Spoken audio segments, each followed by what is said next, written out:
I am Penelope, author of epic fantasy and paranormal romance, and welcome to my imaginary friends, a look behind the scenes of an author mapping the worlds in my head and making them a reality. Hello friends, today is Sunday, May 8th, 2022, and this is episode 169 of My Imaginary Friends. I'm Leslie. So this week's best thing is that I have a full 7-page, single-spaced outline for my Black Towns book, the second book on my Orbit contract. I feel like I'm almost ready to start writing. This week I'm going to start writing. I might need another day or two to organize because I had the outline. I guess I had it maybe Monday, end of last week, early this week, but I knew I had to review it. And so I was checking it against 2 different plotting systems as I was kind of reading through it, making sure everything made sense. So my go-tos for this are Structuring Your Novel by K.M. Weiland and Save the Cat Writes a Novel by Jessica Brody, based on Blake Snyder's Save the Cat. And so I was kind of running it through that. The structure of this book is unusual a little bit. In a normal 3-act structure, you have the first act, then the break into Act 2, which is double the size of the first act usually, and then a third act. And breaking into Act 2 is leaving the normal world of Act 1 into the extraordinary world. And this is through, this comes from Hero's Journey, but they're all kind of very similar. These plotting systems can sort of be layered on top of each other. I do have a story in which people start in a normal world, our world, and they literally go into a fantastical world. But it doesn't happen at the beginning of Act 2. I need a lot more time to set up the conflict and the emotional arcs. So all this time I've been thinking they're not really going to leave the real world until the midpoint of the book and then go into this extraordinary world. And even all through plotting, I was like, how much of the book, like percentage-wise, happens in our world? It's mostly about our world. It's about saving this town. And they have to go to this extraordinary world to do so. And so Act 2 is not necessarily about the journey, the quest. It's not necessarily about fighting off people or even a hunt quest. It's not about getting a MacGuffin, even though it is sort of about getting a MacGuffin. And if you don't know, MacGuffin is whatever that thing is everybody wants to get in a story.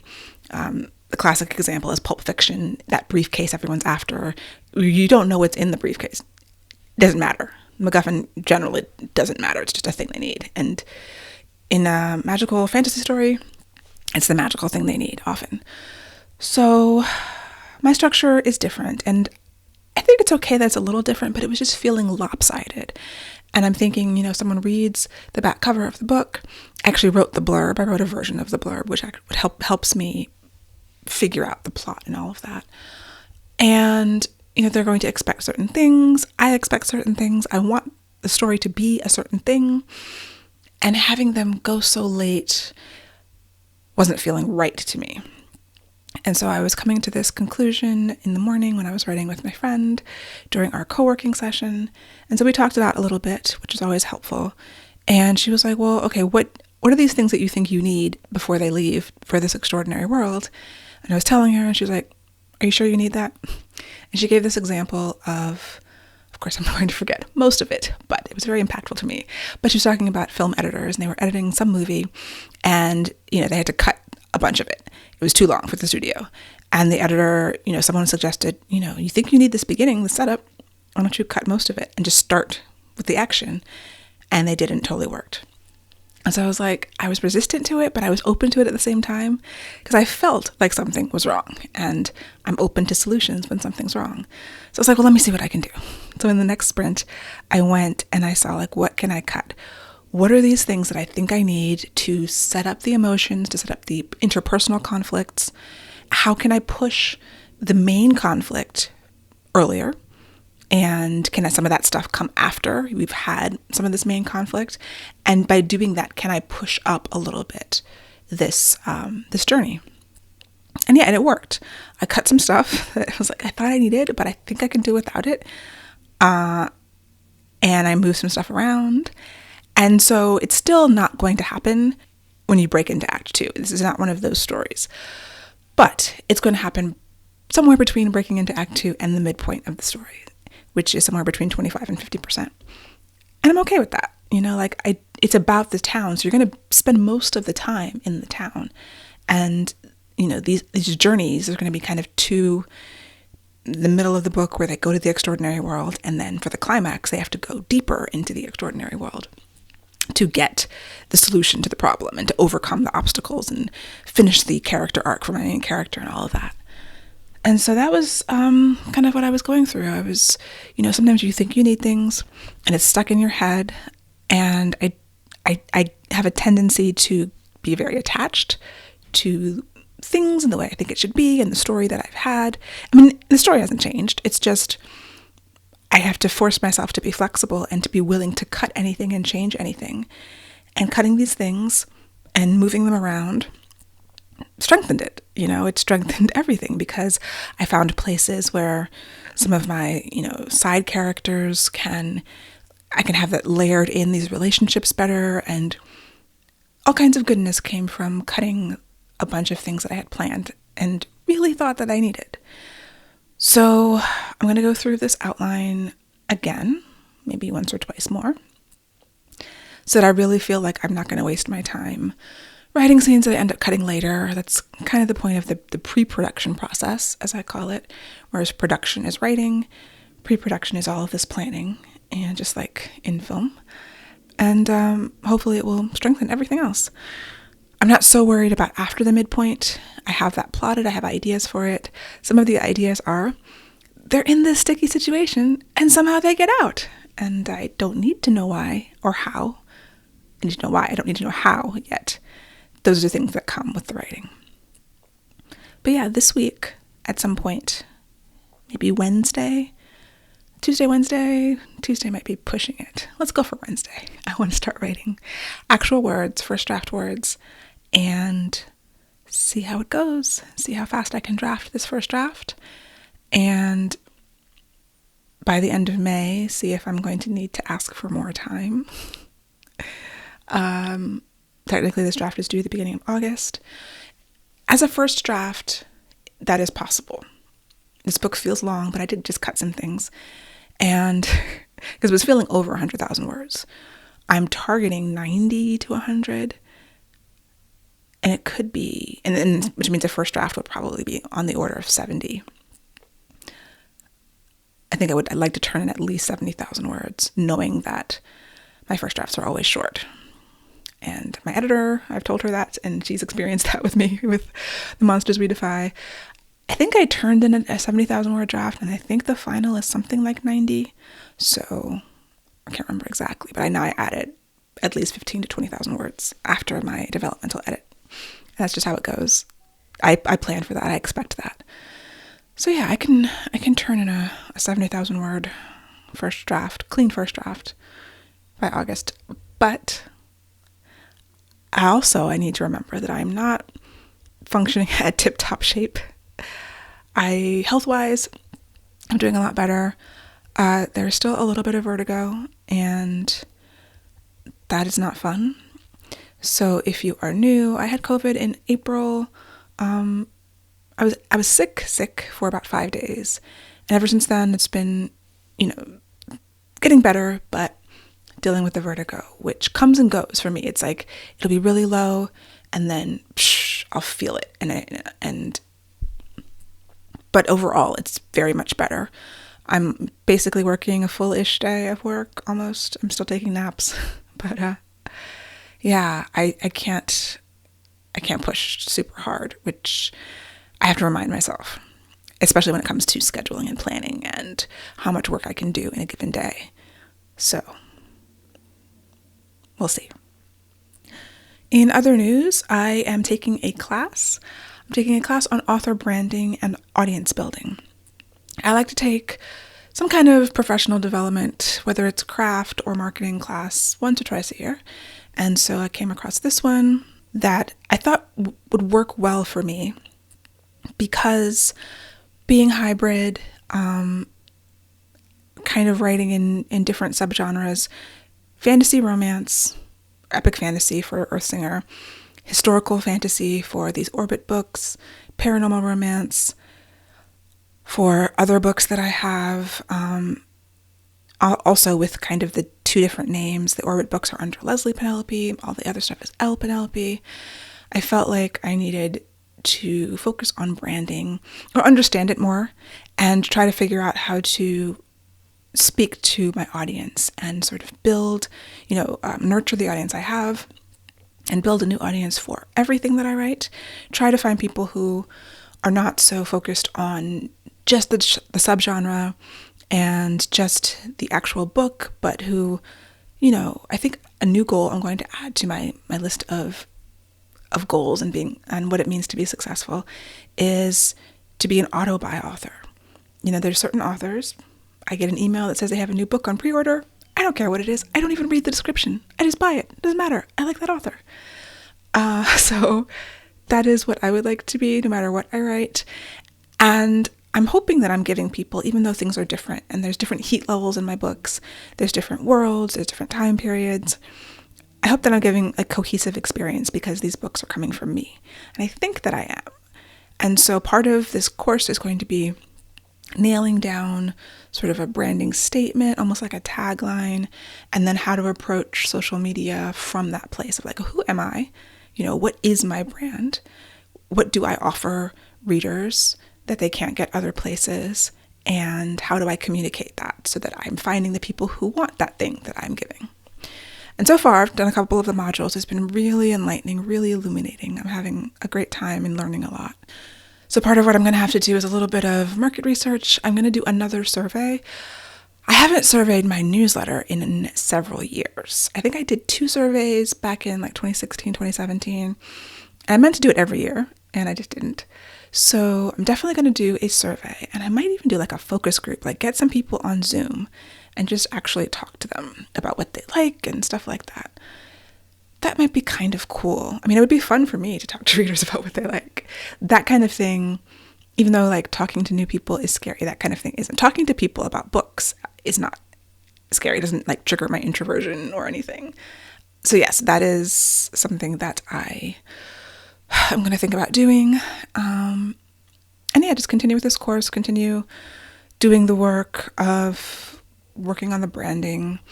I had been thinking previously about adjusting my logo because of the fact that the Orbit books are under the name Leslie Penelope and my author logo is just the L. And I haven't pulled the trigger on that because I don't know if I need a complete change. So my author logo has this fairy with the afro and the words L Penelope, and it's a multicolored logo. You can see it on my website. And I like it a lot. I don't know if it fits the brand. I mean, I got that logo before I got my tattoo. So I had this tattoo of a fairy with afro puffs, putting her right fist up. It was an idea that I had in college, but I didn't actually get the tattoo for 20 something years. I think I was 40, maybe I was 40, 41 when I got that tattoo. And so when it came time to sort of encapsulate what I write and what I want to be doing with my work in a visual form, the black fairy just made the most sense, even though I started writing some fairy short stories, but I'm not primarily like a fae writer or anything.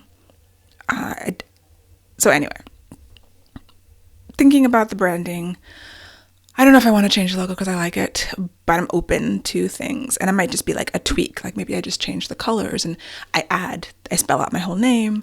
I add, change the color to something else and keep the fairy and the font. And that might be enough.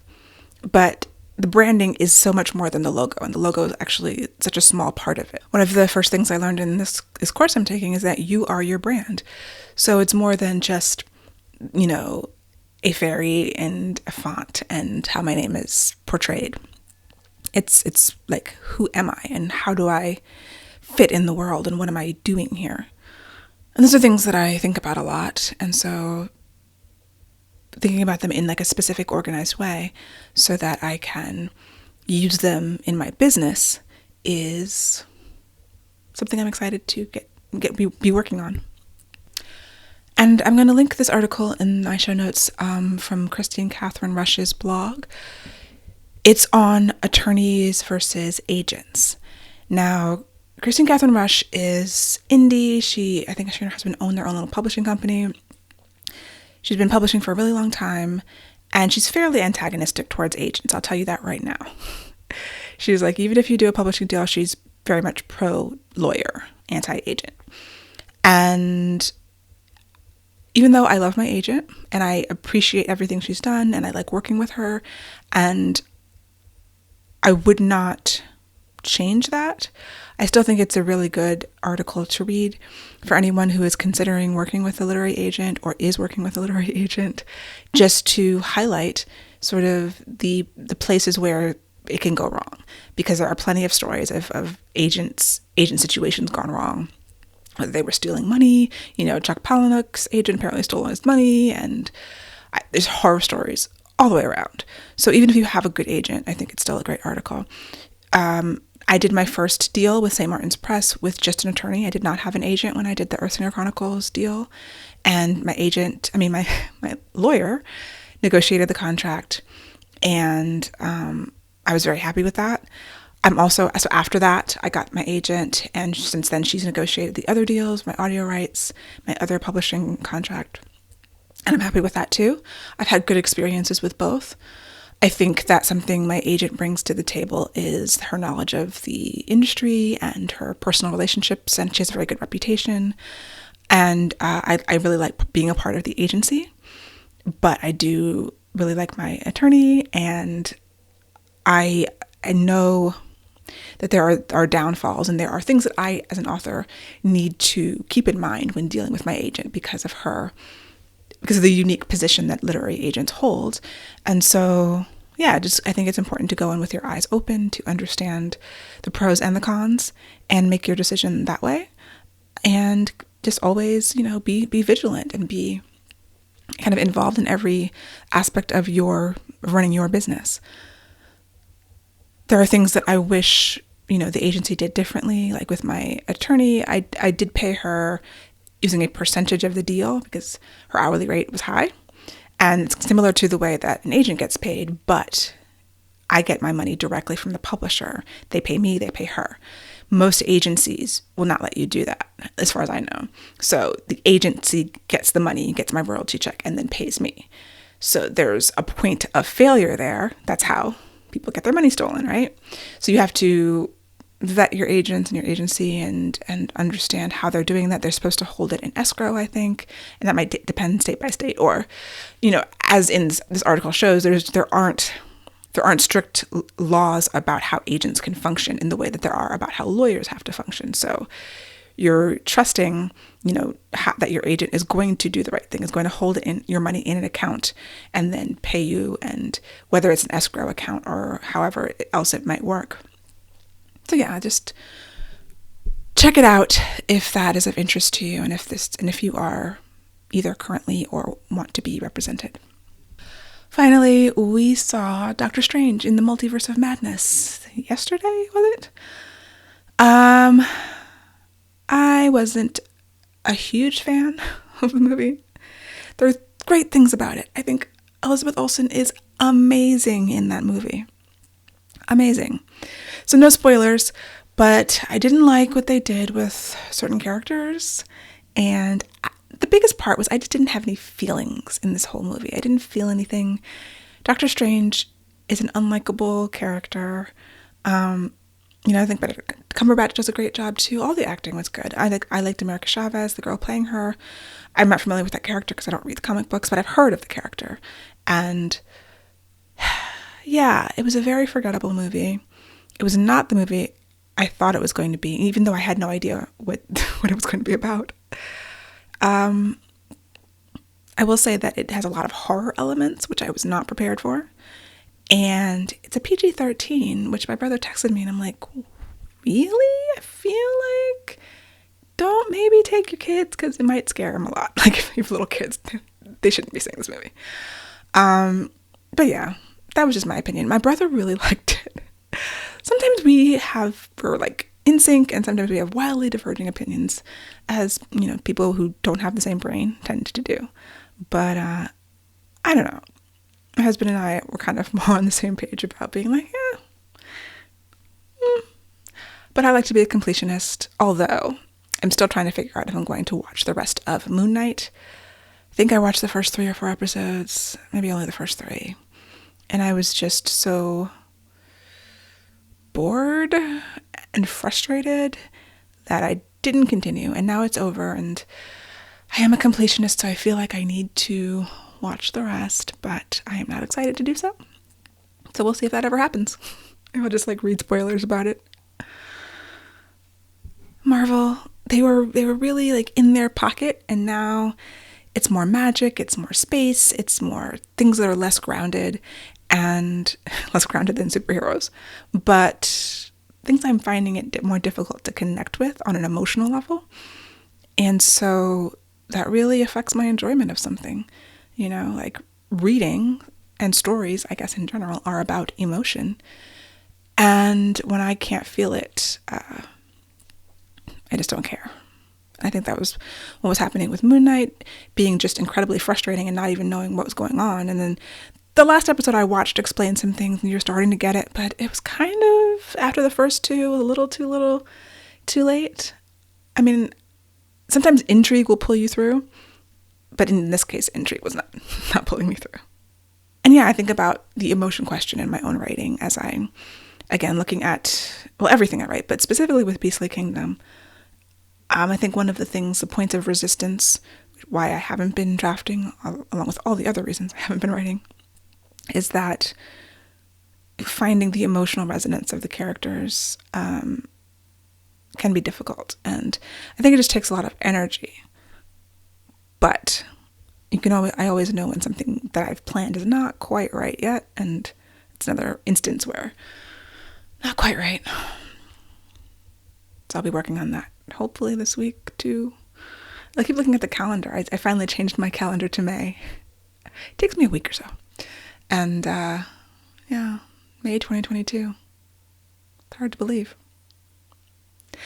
So yes, goals for the week for me are to start writing the Blacktown story and get some headway on Beastly Kingdom and try to do that whole 2 writing sessions a day, which I still haven't done yet. But as my energy, the exhaustion from being sick, wanes even more, it's a little better each day, and hopefully as the vertigo continues to reduce, then I will be able to do what I need to do and get these books written. I hope that you have a wonderful week, and I will talk to you next week. For episode show notes and to sign up for the Footnotes newsletter and get the show notes in your inbox, go to myimaginaryfriendsshow.com. Subscribe wherever you get your podcasts and watch the video episodes on YouTube. You can email me at podcast@lpenelope.com, and I would really appreciate a rating or review to help support the show. My Imaginary Friends is part of the Frolic Podcast Network. For more fantastic podcasts, go to frolic.media/podcasts.